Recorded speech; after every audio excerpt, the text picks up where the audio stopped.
Bulletin का आगाज करें और अब आपको बताएं, कराची प्रेस क्लब इंतखाबात 2025 में दिन भर पोलिंग होने के बाद गिनती का अमल जारी है। वोटर्स टर्न आउट सुस्त रवि का शिकार रहा। डेमोक्रेट्स पैनल का पलड़ा भारी। आपको अपडेट करें, दी डेमोक्रेट्स पैनल का पलड़ा भारी नजर आ रहा है। वोटर्स टर्न आउट सुस्त रवि का शिकार रहा। कराची प्रेस क्लब इंतखाबात 2025 में दिन भर पोलिंग होने के बाद गिनती का अमल जारी है। वोटर्स टर्न आउट सुस्त रवि का शिकार रहा। दी डेमोक्रेट्स पैनल का पलड़ा भारी नजर आ रहा है। कराची प्रेस क्लब का इंतखाबी दंगल। कराची प्रेस क्लब का इंतखाबी दंगल। पोलिंग के बाद गिनती का अमल जारी है। वोटर्स टर्न आउट सुस्त रवि का शिकार रहा। दी डेमोक्रेट्स पैनल का पलड़ा भारी नजर आ रहा है। कराची प्रेस क्लब इंतखाबात 2025 में दिन भर पोलिंग होने के बाद गिनती का अमल जारी है। वोटर्स टर्न आउट सुस्त रवि का शिकार रहा। दी डेमोक्रेट्स पैनल का पलड़ा भारी नजर आ रहा है। कराची प्रेस क्लब का इंतखाबी दंगल। पोलिंग के बाद गिनती का अमल जारी है। वोटर्स टर्न आउट सुस्त रवि का शिकार रहा। कराची प्रेस क्लब का इंतखाबी दंगल। वोटर्स का टर्न आउट सुस्त रवि का शिकार रहा। इसी पर मजीद बात करेंगे उसामा मलिक से। उसामा, बताइएगा इस हवाले से। जी बिल्कुल, कराची प्रेस क्लब के इंतखाबात जो हैं वो दिन भर पोलिंग का अमल जारी रहने के बाद अब जो है वो गिनती का अमल भी इस वक्त तक जारी है, क्योंकि वोट में जो है वो कोई शफाफियत रहे, इसीलिए उसको बार बार रीचेक किया जाता है। पोलिंग के अमल को शफाफियत बनाने के लिए जो है वो उसको बार बार, मेरा कैमरामैन आपको दिखाए तो वो जो ऊपर टॉप की जो बिल्डिंग है उधर जो है वो गिनती का अमल इस वक्त जो है वो जारी है, जबकि जो दीगर लोग हैं दोनों ग्रुप्सों के वो यहाँ पर पीछे जो है वो स्टेज पर इंतज़ार कर रहे हैं कि जैसी ही पोलिंग का अमल जो है वो गिनती का जो अमल है मुकम्मल होगा, उसके बाद जो है वो नताइज का ऐलान किया जाएगा। लेकिन अगर मैं आपको पूरे दिन की सूरत हाल बताता चलूँ तो सुबह 9 बजे से जो है वो पोलिंग का अमल शुरू हुआ था और शाम 5 बजे जो है वो पोलिंग का अमल ख़त्म हुआ। मजमूई तौर पर जो है वो 1507 वोट थे, लेकिन जो कास्ट जो वोट हुए 3 बजे तक जब हमारे पास इन्फॉर्मेशन थी तकरीबन जो है वो 300 के करीब जो है वो वोट कास्ट हुए। इसके अलावा जो है वो तकरीबन जब बताया जा रहा है कि 5 बजे जो पोलिंग ख़त्म हुई है 600 से 700 के दरमियान जो वोट हैं वो कास्ट हो चुके हैं। लेकिन अब जो है वो गिनती का अमल जारी है, लेकिन वाज़े जो इम्कानात हैं वो यही जाहिर किए जा रहे हैं कि डेमोक्रेटिक्स जो पैनल है उसके जो है वाज़े इम्कानात हैं। उसकी एक अहम वजह यह है कि वो जो 17 सालों से गुज़िश्ता हुकूमत प्रेस क्लब की बनती आ रही है वो जो है उन्हीं की डेमोक्रेट्स की है। इसके अलावा जो है आज़ाद उम्मीदवार मद्दे मुकाबिल थे, टोटल जो है वो 6 आज़ाद उम्मीदवार मद्दे मुकाबिल थे, जबकि जो है वो तमाम जो डेमोक्रेट्स का पैनल था। अगर उसके हवाले से बात कर ली जाए कि डेमोक्रेट्स के सदर की निशस्त पर जो है वो डेमोक्रेट्स की जानिब से फाजिल जमीली थे, जबकि जो उनके मद्दे मुकाबिल थे वो अय्यूब जान सरहंदी थे। इसी के साथ अगर सेक्रेटरी की निशस्त की बात कर ली जाए तो सोहेल अफजल खान जो है वो डेमोक्रेट्स की जानिब से खड़े हुए थे और उनके मद्दे मुकाबिल जो थे वो आज़ाद उम्मीदवार कमर रिजवी साहब थे। लेकिन यही बताया जा रहा है कि डेमोक्रेट्स के जो वाज़े इम्कानात हैं जीतने के और फैसला भी उन्हीं के हक़ में आएगा। अब से कुछ देर बाद जो है वो गिनती का अमल मुकम्मल हो जाएगा, उसके बाद नताइज का ऐलान किया जाएगा और उसके बाद जो है वो पुरानी जो काबीना है वो एक इजलास बुलाएगी और अपने जो साल भर के पूरे इंतज़ामात हैं उन्होंने जो अपनी कारकर्दगी दी थी उसको पेश करेगी और नई काबीना जो आएगी प्रेस क्लब की उसके जो है वो तमाम मामलात उसके सुपुर्द कर दिए जाएंगे। जी अच्छा, उसामा मलिक ये भी बताएगा कि दी डेमोक्रेट्स पैनल का पलड़ा भारी नज़र आ रहा है, तो बताएगा कि उनकी जानिब से जो सहाफ़ी हैं, सहाफ़ी बरादरी के लिए क्या मंशूर पेश किया जा रहा है? जी देखें, उनकी जानिब से वो तो गुज़िश्ता 3-4 सालों से तो भारी अक्सरियत से कामयाब हो रहे हैं दी डेमोक्रेट्स पैनल, लेकिन जो है वो 17 सालों से उनकी बाकायदा तौर पर वो आते ही जा रहे हैं। उनकी जानिब से सहाफ़ती जो मंशूर पेश किया गया था, जब फाजिल जमीली साहब जो उनके सदर के उम्मीदवार हैं उनसे जब दिन के औकात में हमारी बात हुई तो उनका ये कहना था कि हम डिजिटल स्किल्स जो है डिजिटल ऑरा की तरफ जो है वो टेक्नोलॉजी अब जा रही है तो हम उस तरफ जो है वो तवज्जो दे रहे हैं। सहाफ़ी जो हजरात हैं उनकी जो है वो डिजिटल स्किल्स पर काम किया जा रहा है, उनको मोबाइल किट्स हो गई, मौजू की टेक्नोलॉजी सिखाई जा रही है। इसके अलावा जो है वो डिजिटल स्टूडियो भी एक कायम कर दिया गया था, लेकिन उसमें जो है मज़ीद तौसी की जा रही है, मज़ीद बेहतरी उसमें लाई जाएगी, कैमरा वर्क जो है वो सहाफ़ियों को सिखाया जाएगा। ऐसे इकदाम होते रहते हैं, लेकिन मज़ीद जो है वो उसमें बेहतरी लाने का इकदाम उनकी जानिब से ऐलान जो है वो उसका किया गया है। जी अच्छा, ये भी बताएगा कि क्या बरसर इक़्तिदार ग्रुप दोबारा फिर इंतखाबात में हिस्सा ले रहा है? जी बिल्कुल, डेमोक्रेट्स जो है वही मैं आपको बताता तो रहा हूँ कि ये गुज़िश्ता 2-3 सालों से तो इन्हीं की गवर्नमेंट आती जा रही है, पिछले 17 सालों से भी बाकायदा तौर पर। लेकिन दी डेमोक्रेट्स का एक ये रिवायत रही है कि वो हर दफ़ा जो एक बार पैनल कामयाब जो हो जाता है उसके जो दीगर जो लोग होते हैं वो हिस्सा लेते हैं। इस बार जो फाजिल जमीली साहब हैं, क्या मसाइल के हल के लिए मंशूर पेश किया गया है?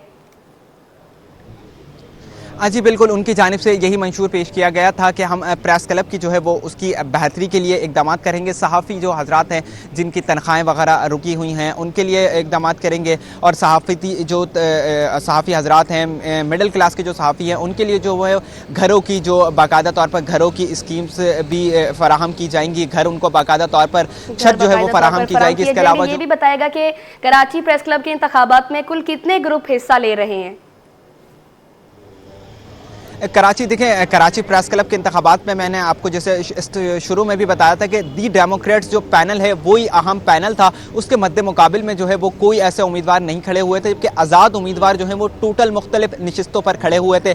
सेक्रेटरी की नशिस्त पर आज़ाद उम्मीदवार खड़े हुए थे, इसी के साथ सदर की नशिस्त पर उम्मीदवार खड़े हुए थे, जबकि नायब सदर की उम्मीदवार जो हैं वो उसके मद्दे मुकाबिल कोई नहीं आया था, तो वो इरशाद खोकर जो हैं वो बिला मुकाबला मुंतखब हो गए थे। इसके अलावा गवर्निंग बॉडी में भी जो है वो एक उम्मीदवार अतीक अहमद जो है वो उम्मीदवार खड़े हुए थे, लेकिन मजमूई तौर पर 6 उम्मीदवार जो हैं वो यहाँ पर उनके मुद्दे मुकाबिल खड़े हुए थे, जबकि दूसरी जानिब जो है दी डेमोक्रेट्स का पूरा पैनल सामने था। जी कराची प्रेस क्लब इंतखाबात 2025 में दिन भर पोलिंग होने के बाद गिनती का अमल जारी है। वोटर्स टर्नआउट सुस्त रवि का शिकार रहा। दी डेमोक्रेट्स पैनल के कामयाब होने के इम्कान जाहिर किए जा रहे हैं। उसामा मलिक हमें अपडेट कर रहे थे। उसामा, बहुत शुक्रिया आपका। अब आपको बताएं, पॉइंट ऑफ सेल्स की खिलाफवर्जी करने वाले इनकम टैक्स के निशाने पर RTO एक कराची ने 2 करोड़ 55 लाख रुपए जुर्माना वसूल कर लिया। रीजनल टैक्स ऑफिस एक कराची ने 19 दुकानों को सील किया है। सील की गई दुकानें 2 करोड़ 55 लाख रुपया जुर्माना भी वसूल किया गया है। आपको अपडेट किए, सील की गई दुकानें 2 करोड़ 55 लाख जुर्माना वसूल किया गया है। बात करेंगे वसीम इफ्तिखार से, बताइएगा।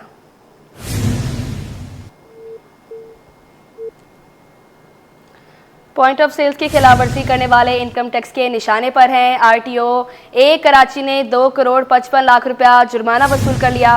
रीजनल टैक्स ऑफिस एक कराची ने 19 दुकानों को सील किया है। सील की गई दुकानें 2 करोड़ 55 लाख जुर्माना वसूल किया गया। रीजनल टैक्स ऑफिस 1 कराची ने रवा महीने में पॉइंट ऑफ सेल्स की खिलाफवर्जी पर कार्रवाइयों को तेज करते हुए 19 दुकानों को सील किया है। सील की गई दुकानों से जुर्माने की मद में 2 करोड़ 55 लाख रुपए वसूल किए गए हैं। मज़कूरा कार्रवाइयाँ RTO के चारों जोन की हदूद में की गई हैं। साथ ही रवा महीने के दौरान 7 नई दुकानों को POS के साथ मुंसलिक भी किया गया है। Chief commissioner RTO 1 Karachi doctor Fahim Mohammad ने अपने मातहत चारों कमिश्नर्स को वाज़ेह हिदायत दी है। इसी पर मज़ीद तफसीलात जानेंगे। वसीम इफ्तिखार से हमारा राब्ता बहाल हो गया है। वसीम, बताइएगा इस हवाले से।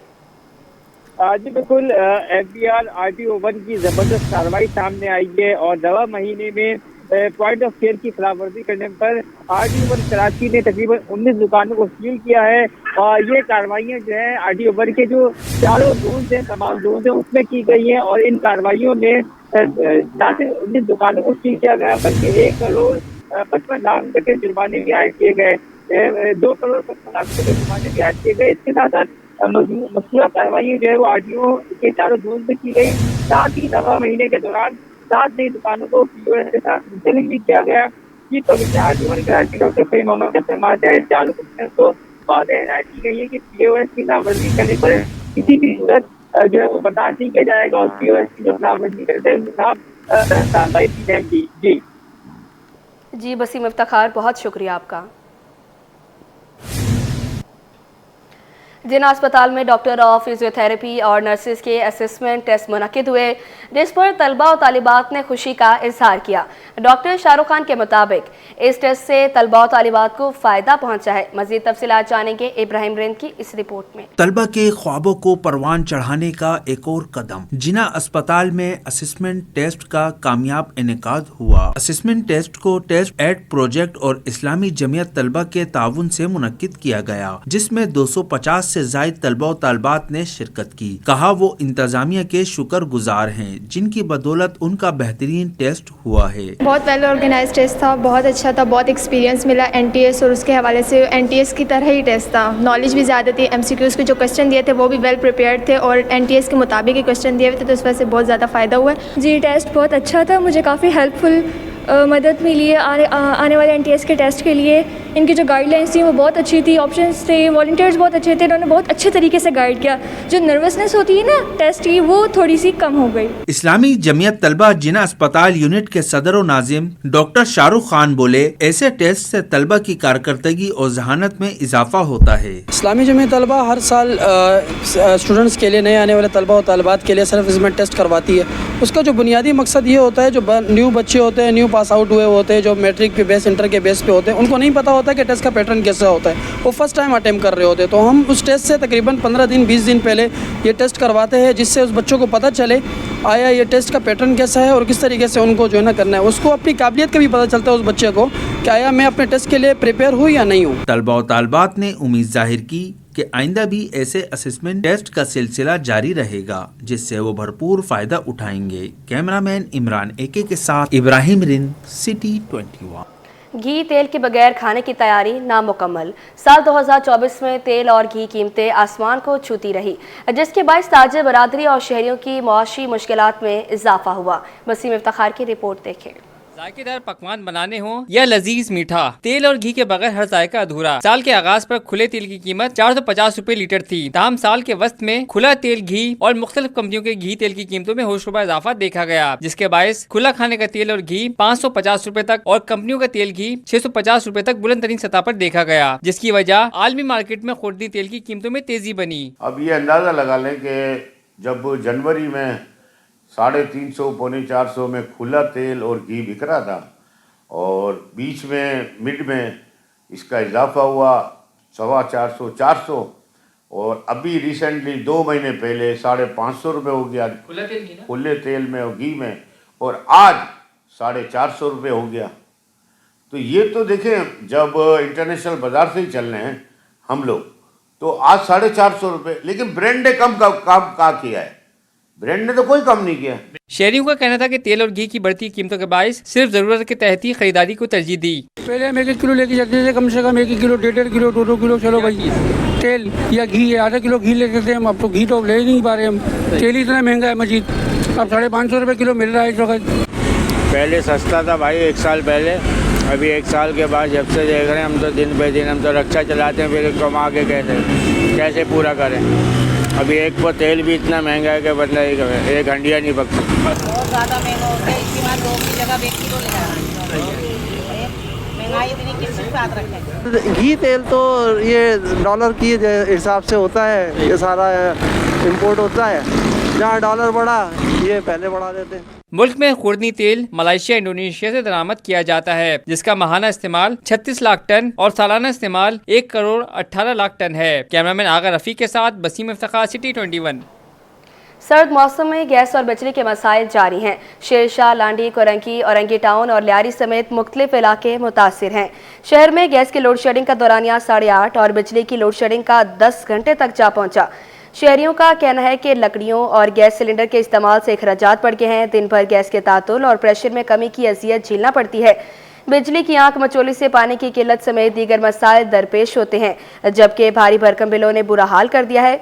दूसरी जानिब तर्जमान सुई सदरन का कहना है कि लाइन पैक को रोजाना की बुनियादों पर बेहतर बनाया जाता है। तर्जमान के इलेक्ट्रिक के मुताबिक शहर में कहीं भी गैर एलानिया लोड शेडिंग नहीं की जा रही।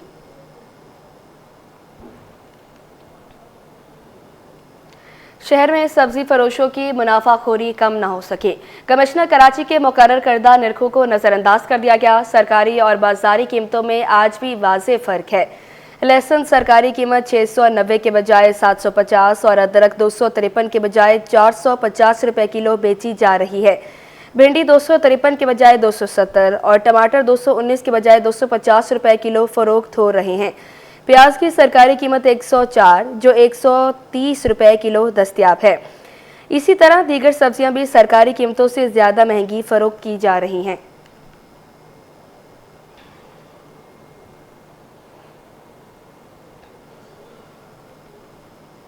एक्सपो सेंटर में किस्त बाजार नुमाइश का एहतमाम किया गया। ज़रूरत की तमाम अशिया के स्टॉल सजा दिए गए। शहरी अपनी ज़रूरत की अशिया शनाख्ती कार्ड और यूटिलिटी बिल जमा करवाकर किस्तों पर हासिल कर सकते हैं। अयाज दाना की रिपोर्ट देखें। महंगी तरीन घरेलू जरूरी इस्तेमाल की अशिया अब आसान एक साथ पर आपकी दस्तरस में। कराची एक्सपो सेंटर में 3 रोजा किस्त बाजार जारी, जिसमें घरेलू इस्तेमाल की अशिया के साथ साथ mobile phone, laptop, solar system और दीगर अशिया के स्टॉल भी सजाए गए। शहरियों का कहना है कि महंगाई के दौर में चीजों की कीमतें बहुत ज्यादा हैं। यहाँ आसानी से सामान किस्तों में दस्तयाब है। आजकल जो जितनी एक्सपेंसिव चीज़ें चल रही हैं, एकदम हमारे पास इतना अमाउंट नहीं होता कि हम ले पाएँ, तो रादर देन ये हमारे लिए बेहतर है। इस टाइम कारोबार के हालात क्या चल रहे हैं, क्या मामला थे, अल्हम्दुलिल्लाह 12 बाजार जो लगा माशाल्लाह बहुत अच्छा लगा है। मिडिल क्लास के लिए एक फैसिलिटी है कि वो एकदम से इतना पैसा या इतना अमाउंट पे नहीं खरीद सकता, परचेज नहीं कर सकता, तो उसके लिए किसकी एक आसानी है। किस बाजार जैसी सरगर्मियां महंगाई के इस दौर में शहरियों की उनकी मनपसंद और ज़रूरत ज़िंदगी की अशिया के उसूल में मददगार साबित होती हैं। कैमरामैन नवीद के साथ अयाज राना, सिटी 21। अब कुछ बात करें जारी गैस बहरान की। कराची में गैस बहरान शिद्दत इख्तियार कर गया। सोचर बाजार में 5 माह से गैस की अदम फराहमी के बायस शहरियों को परेशानी का सामना है। गैस की बंदिश की वजह से शहरी सिलेंडर भरवाने पर मजबूर हैं। तफसीलात जानेंगे मुमताज शिगरी से, बताइएगा। जी बिल्कुल, कराची में गैस बहरान जो है शिद्दत इख्तियार कर गई है। इस वक्त मैं सोल्जर बाज़ार में मौजूद हूँ और यहाँ पे बताया जा रहा है पिछले 5 महीनों से जो है यहाँ पे गैस नहीं आ रही है। जब हमारी शहरियों से बात हुई तो उनका कहना था 5 महीनों से हमारे घरों में गैस नहीं आ रही, लेकिन जो बिल है, गैस का बिल है वो आ रहा है और बिल जो है तकरीबन 25% और बढ़ा के आ रहा है। 1500 से 2000 रुपये का जो है गैस बिल आ रहा है, लेकिन किसी भी टाइम जो है इलाके में गैस नहीं आ रही। इस वक्त जो मैं एक शॉप पर मौजूद हूँ, यहाँ पर जो है LPG भराए जा रहे हैं और शहरी यहाँ पर आए और शहरियों का ये कहना है कि LPG की जो कीमतें हैं वो भी बढ़ा दी गई है, क्योंकि सर्दियां आई है। सर्दियों में गैस जब गायब होती है तो इसके बाद जो दुकानदारों ने इसकी कीमतें बढ़ा दी गई है और 290 रुपये किलो के हिसाब से जो है यहाँ पे फ़रोख्त हो रही है। इस वक्त एक शहरी मेरे साथ मौजूद है, हम इनसे बात करेंगे। मुझे बताएगा कब से इलाके में गैस नहीं आ रही, क्या क्या मुश्किलात का सामना है? घर में तो तकरीबन 7-8 महीने से गैस नहीं आ रही। थोड़ी थोड़ी सी देते हैं और वो ना होने के बराबर होती है, जिस पे रोटी नहीं बन सकती। और गैस की कीमतें इतनी बढ़ाते जा रहे हैं, दिन ब दिन बढ़ाते जा रहे हैं। अभी रिसेंटली 25% बढ़ाया है और बिल हद से ज़्यादा आ रहे हैं। तो हम तो मुश्किल में दिन में 2 दफ़ा सिलेंडर भराने पड़ते हैं, तो बहुत मुश्किल ज़िंदगी हुई है। जी बिल्कुल, शहरी से मेरी बात हुई, इनका कहना था पिछले तकरीबन 6-7 महीनों से जो है यहाँ पे गैस नहीं आ रही, जिसकी वजह जो है काफ़ी मुश्किलात का सामना है और यहाँ पे जो है गैस भराने पे मजबूर है। और इस तरह जो है जो गैस का बिल है वो तो भरा रहे हैं, लेकिन गैस नहीं आ रही। उनका मुतालबा है हुक्काम से, आला हुक्काम से जितना जल्दी मुमकिन हो सके इस इशू को जो है रिजोल्व करें, ताकि शहरी जो है इससे मुस्तफ़ीद हो सके। जी, इसी के साथ बुलेटिन अपने इख्तिताम को पहुँचा।